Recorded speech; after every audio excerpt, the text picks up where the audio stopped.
നഗരസഭകളിൽ case mart നടപ്പാക്കി നാളെ ഒരു വർഷം പൂർത്തിയാവുകയാണ്. അപ്പം അതിൻ്റെ നേട്ടങ്ങളും പങ്കുവയ്ക്കാൻ അതിയായിട്ടുള്ള സന്തോഷവും അഭിമാനവും സർക്കാരിനുണ്ട്. ഈ ഒരു വർഷം കേരളത്തിലെ 93 നഗരസഭകളിലായി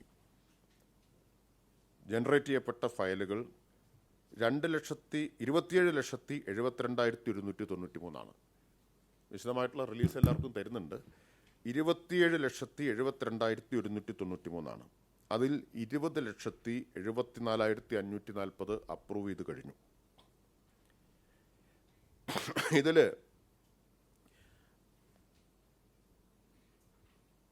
1,49,553 ഫയലുകൾ അവധി ദിനങ്ങളിലാണ് അപ്രൂവ് ചെയ്തത്. 1,49,553 ഫയലുകൾ അവധി ദിനങ്ങളിലാണ് അപ്രൂവ് ചെയ്തത്. അതുപോലെ ഓഫീസ് അവേഴ്സിന് പുറത്ത് എന്ന് വെച്ചാൽ 10 to 5 സമയം കഴിഞ്ഞ ശേഷം അപ്രൂവ് ചെയ്ത ഫയലുകൾ 7,25,902 7,15 ലക്ഷം ഫയലുകൾ രാവിലെ 10 മണിക്ക് മുമ്പും വൈകുന്നേരം 5 മണിക്ക് ശേഷവുമായിട്ട് ആണ് അപ്രൂവ് ചെയ്തത്. അപ്പോൾ ഇത് കാണിക്കുന്നത് ഈ കേസ് മാർട്ട് നടപ്പാക്കിയതോടുകൂടി ഡിജിറ്റൽ ഗവേണൻസ് ഓൺലൈൻ സേവനങ്ങൾ ഉറപ്പാക്കിയതോടുകൂടി 10 to 5 എന്ന ഓഫീസ് സമയം തന്നെ നമുക്ക് പുനർനിർവചിക്കാൻ കഴിഞ്ഞു എന്നുള്ളതാണ്. 10 to 5 മാത്രമല്ല ഇപ്പോൾ ജീവനക്കാർ പ്രവർത്തിച്ചുകൊണ്ടിരിക്കുന്നത്. അവധി ദിനങ്ങളിൽ പ്രവർത്തിക്കുന്നു, ഓഫീസ് സമയത്തിന് ശേഷം പ്രവർത്തിക്കുന്നു, അപ്പോൾ ഒക്കെ ഫയൽ അപ്രൂവ് ചെയ്തുകൊണ്ടിരിക്കുന്നു എന്നത് വലിയ ഒരു വിപ്ലവകരമായിട്ടുള്ള മാറ്റം തന്നെയാണ് സൃഷ്ടിച്ചിട്ടുള്ളത്. 1 മണിക്കൂറിനുള്ളിൽ തീർപ്പാക്കിയ ഫയലുകളുടെ എണ്ണം ഇതെല്ലാം നമുക്ക് കേസ് മാർട്ടിൽ നിന്ന് ഈ ഡേറ്റ കിട്ടും. 4,72,250 ഫയലുകൾ 1 മണിക്കൂറിനുള്ളിൽ തീർപ്പാക്കിയതാണ്. ഫയൽ തീർപ്പാക്കലിലുണ്ടായിട്ടുള്ള ഒരു കുതിച്ചുചാട്ടം നമുക്കിവിടെ കാണാൻ പറ്റും. 24 മണിക്കൂറിനുള്ളിൽ തീർപ്പാക്കിയ ഫയലുകൾ 9,12,845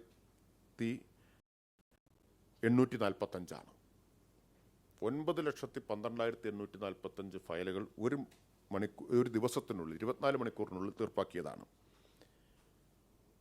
ടോട്ടൽ ബർത്ത് രജിസ്ട്രേഷൻ്റെ 86% ഇപ്പോൾ ബർത്ത് സർട്ടിഫിക്കറ്റുകൾ കൊടുത്തു കഴിഞ്ഞു. വന്ന അപേക്ഷകളിൽ 86%.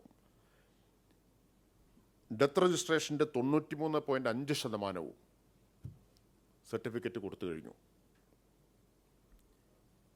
മാരേജ് രജിസ്ട്രേഷൻ്റെ 85.7% സർട്ടിഫിക്കറ്റുകൾ ഇഷ്യൂ ചെയ്ത് കഴിഞ്ഞു. 48,865 വിവാഹ രജിസ്ട്രേഷനുകളാണ് നഗരസഭകളിൽ ഈ ഒരു കൊല്ലം കൊണ്ട് നടന്നത്. അതിൽ 15,487 വീഡിയോ കോൾ വഴി നടന്ന രജിസ്ട്രേഷനാണ്. അതായത് പഴയ പ്രശ്നം എന്താ, വധുവും വരനും ഒരുമിച്ച് പോകണമെന്നതാണ്. ഇപ്പോൾ ആ പ്രശ്നം വരുന്നില്ല. ഇപ്പോൾ ചില മാധ്യമങ്ങളിൽ വാർത്ത വന്നിരുന്ന് ഓർക്കുന്നുണ്ട്, വധു മാനന്തവാടിയിലും വരൻ കാനഡയിലും ഇരുന്ന് വിവാഹ രജിസ്ട്രേഷൻ നടത്തിയത്. ആദ്യത്തെ വിവാഹ സർട്ടിഫിക്കറ്റ് പെട്ടെന്ന് അരമണിക്കൂറിനുള്ളിൽ കിട്ടിയത് ഞാൻ സാമൂഹിക മാധ്യമങ്ങളിൽ പങ്കുവച്ചിരുന്നു. നിങ്ങളെല്ലാം വാർത്തയാക്കി. അന്ന് സാമൂഹിക മാധ്യമങ്ങളിൽ ഒരുപാട് പേര് അതിനടിയിൽ ദോഷകൃതികൾ ധാരാളം പേരുണ്ടല്ലോ, അവർ പറഞ്ഞത് സെലിബ്രിറ്റി വിവാഹമായതുകൊണ്ടാണ് എന്ന്. അന്നേ ഞാൻ മറുപടി പറഞ്ഞു, സോഫ്റ്റ്വെയറിന് സെലിബ്രിറ്റിയെ തിരിച്ചറിയാൻ പറ്റില്ല. സോഫ്റ്റ്വെയറിന് വേറൊരു ഗുണം കൂടിയുണ്ട്, കൈക്കൂലി വാങ്ങിയ ചരിത്രം ഇതുവരെ ഇല്ല. അപ്പോൾ ആ 2 കാര്യത്തിലും വലിയ മാറ്റം നമുക്ക് ഉണ്ടാക്കാൻ വേണ്ടി കഴിഞ്ഞിട്ടുണ്ട്. അപ്പോൾ 15,487 വിവാഹ രജിസ്ട്രേഷൻ വീഡിയോ KYC വഴിയാണ് നടന്നിട്ടുള്ളത്. അത് ഇന്ത്യയിൽ മറ്റൊരിടത്തും ഇല്ലാത്തതാണ്. മറ്റൊരിടത്തും ഈ സൗകര്യം ലഭ്യമല്ല എന്നാണ് എൻ്റെ പരിമിതമായിട്ടുള്ള അറിവ്. ഞാൻ എല്ലാ കണക്കുകളും ഇവിടെ പറയുന്നില്ല. ഇപ്പോൾ ലൈസൻസ് അപ്ലിക്കേഷൻ 44,572 വന്നു. 33,575 ലൈസൻസുകൾ അപ്രൂവ് ചെയ്ത് കഴിഞ്ഞു. റിന്യൂവൽ അപ്പോൾ തന്നെ അപേക്ഷിച്ചാൽ തന്നെ കിട്ടുന്നതാണ്, 1,93,503. അതുപോലെ 20 സെക്കൻഡിനുള്ളിൽ അപ്രൂവ് ചെയ്ത ബിൽഡിംഗ് പെർമിറ്റ് 20,410 നഗരസഭകളുടെ മാത്രം കണക്കാണ്. 20 സെക്കൻഡിനുള്ളിൽ ബിൽഡിംഗ് പെർമിറ്റാണല്ലോ ഏറ്റവും വലിയ പ്രശ്നമായിട്ടുണ്ടായിരുന്നത്. എനിക്കിപ്പോഴും ഓർമ്മയുണ്ട്, ഒരു അവലോകന യോഗത്തിൽ സംസാരിച്ചു കഴിഞ്ഞ ശേഷം ഞാൻ ഫോൺ തുറന്നപ്പോൾ വാട്സാപ്പിൽ വന്നൊരു മെസ്സേജ് ഒരു നഗരസഭയെക്കുറിച്ചാണ്. ആ നഗരസഭയിൽ ഒരിക്കലെങ്കിലും കയറിയ ഒരാൾക്ക് പന്നിപ്പടക്കം എറിയാതെ തിരിച്ചു പോരാൻ തോന്നില്ല എന്നാണ്. അത് മന്ത്രിയായ ഉടനെയാണ്. ഇത് അതിലൊരു വലിയ മാറ്റം ഉണ്ടാക്കാൻ സഹായിച്ചിട്ടുണ്ടെന്നാണ് ഞാൻ വിചാരിക്കുന്നത്. 20,410 20 സെക്കൻഡിനുള്ളിലാണ്. 7 വർക്കിംഗ് ഡേയ്സിനകത്ത് വലിയ ബിൽഡിങ്ങുകളുടെ, കാരണം ഇത് സെൽഫ് സർട്ടിഫൈഡ് പെർമിറ്റാണ്. 20 സെക്കൻഡിൻ്റേതെന്ന് പറഞ്ഞാൽ സെൽഫ് സർട്ടിഫൈഡ് ആണ്. കെ സ്മാർട്ടിലെ റൂൾ എഞ്ചിൻ വെച്ച് പ്ലാൻ ചട്ടപ്രകാരമാണോ റൂൾ പ്രകാരമാണോ എന്ന് സിസ്റ്റം തന്നെ പരിശോധിച്ച് കൊടുക്കുന്നതാണ്. എന്നാൽ വലിയ ബിൽഡിങ്ങിൻ്റേത് അത് പറ്റില്ല. അത് 7 വർക്കിംഗ് ഡേ കൊണ്ട് 15,827 പെർമിറ്റുകൾ കൊടുത്തിട്ടുണ്ട്. നഗരസഭകളുടേത് മാത്രമാണ് ഈ കണക്ക്. അപ്പോൾ ഈ കണക്കുകൾ കാണിക്കുന്നത് കെ സ്മാർട്ട് കേരളത്തിലെ നഗരഭരണത്തെ, മുനിസിപ്പൽ സേവനങ്ങളെ സ്മാർട്ടാക്കി മാറ്റി എന്നതാണ്. അപ്പോൾ ഈ അനുഭവത്തിൻ്റെ അടിസ്ഥാനത്തിൽ ഇനി ഇത് പഞ്ചായത്തുകളിലേക്ക് കൂടി വ്യാപിപ്പിക്കുകയാണ്. ഏപ്രിൽ 1-നാണ് പഞ്ചായത്തിലേക്ക് വ്യാപിപ്പിക്കുന്നത്. അതിൻ്റെ ഭാഗമായി നാളെ മുതൽ തിരുവനന്തപുരം ജില്ലാ പഞ്ചായത്ത്, നെടുമങ്ങാട് ബ്ലോക്ക് പഞ്ചായത്ത്, കരകുളം ഗ്രാമപഞ്ചായത്ത് എന്നിവിടങ്ങളിൽ ട്രയൽ റൺ ആരംഭിക്കും. പൈലറ്റ് റൺ നമ്മൾ നാളെ മുതൽ ആരംഭിക്കുകയാണ്. അതിൻ്റെ എല്ലാ ഒരുക്കങ്ങളും പൂർത്തിയായി കഴിഞ്ഞു.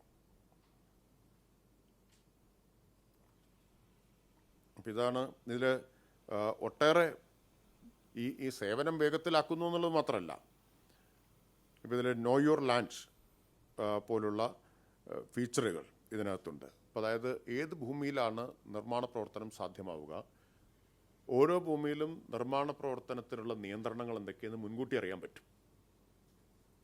അപ്പോൾ അതുകൊണ്ട് ആളുകൾ അബദ്ധത്തിൽപ്പെടുന്ന സാഹചര്യം, ഇപ്പോൾ CR സെറ്റ് പോലുള്ള പ്രശ്നങ്ങൾ, പലതരത്തിലുള്ള നിയന്ത്രണങ്ങൾ, എയർപോർട്ട് സോൺ, പല നിയന്ത്രണങ്ങളുണ്ടല്ലോ. അവിടെയൊക്കെ ഭൂമി വാങ്ങി ഇതറിയാതെ വാങ്ങി ചതിയിൽപ്പെടുന്ന അനുഭവങ്ങൾ ഉണ്ടാവില്ല. അപ്പോൾ സാങ്കേതിക വിദ്യയുടെ ഒരു വിപ്ലവകരമായിട്ടുള്ള ഉപയോഗമായിട്ട് ഇത് മാറിയിരിക്കുകയാണ്. Digital file management, configuration module, ഇതെല്ലാം ഇപ്പോൾ മീറ്റിംഗ് മാനേജ്മെൻറ്റ്, ഇങ്ങനെയുള്ള മൊഡ്യൂളുകളെല്ലാം ഇപ്പോൾ തന്നെ ലഭ്യമായി കഴിഞ്ഞിട്ടുണ്ട്. നികുതി നമുക്ക് ഇതുവഴി അടയ്ക്കാം, പേയ്മെൻറ്റ് മുഴുവൻ അടയ്ക്കാം. അപ്പോൾ അതിൻ്റെയും ഒരു കണക്ക് നമ്മുടെ മുമ്പിലുണ്ട്. 1759 കോടി ഓൺലൈൻ പേയ്മെൻറ്റ് നഗരസഭകൾക്ക് വന്നത് ഓൺലൈൻ മുഖേനയാണ്. 1750 കോടി. അപ്പോൾ കെ സ്മാർട്ട് അടുത്ത സാമ്പത്തിക വർഷത്തിൽ ഇപ്പോൾ തന്നെ പഞ്ചായത്തുകൾ വിന്യസിക്കാൻ തയ്യാറാണെങ്കിലും സാമ്പത്തിക വർഷത്തിൻ്റെ ഇടയ്ക്ക് വെച്ച് അത് നടപ്പാക്കിയാൽ ചിലപ്പോൾ എന്തെങ്കിലും പ്രായോഗിക ബുദ്ധിമുട്ടുകൾ ഉണ്ടാകാൻ ഇടയുണ്ട് എന്നതുകൊണ്ടാണ് ഏപ്രിൽ 1-ലേക്ക് അത് മാറ്റിയിട്ടുള്ളത്. നാളെ മുതൽ ട്രയൽ റൺ ആരംഭിക്കും.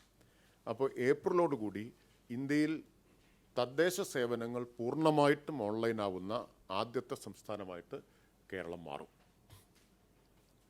അപ്പം അങ്ങനെ വരുമ്പോൾ ഇനിയുള്ള പ്രശ്നം, ഒരു മൊബൈൽ ഫോൺ, സ്മാർട്ട് ഫോൺ കയ്യിലുള്ള ഏതൊരാൾക്കും ലോകത്തെവിടെയിരുന്നും കേരളത്തിലെ മുനിസിപ്പാലിറ്റികളിൽ നിന്നോ കോർപ്പറേഷനുകളിൽ നിന്നോ പഞ്ചായത്തുകളിൽ നിന്നോ ലഭിക്കേണ്ട സേവനങ്ങൾ ലോകത്തെവിടെയിരുന്നും നേടാൻ കഴിയും.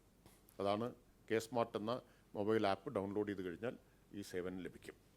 അതൊരു വലിയ മാറ്റമാണ്. സംസ്ഥാന സർക്കാരിൻ്റെ ഏറ്റവും ജനക്ഷേമകരമായിട്ടുള്ള ഒരു പ്രവർത്തനമായിട്ടാണ് അതിനെ കാണുന്നത്.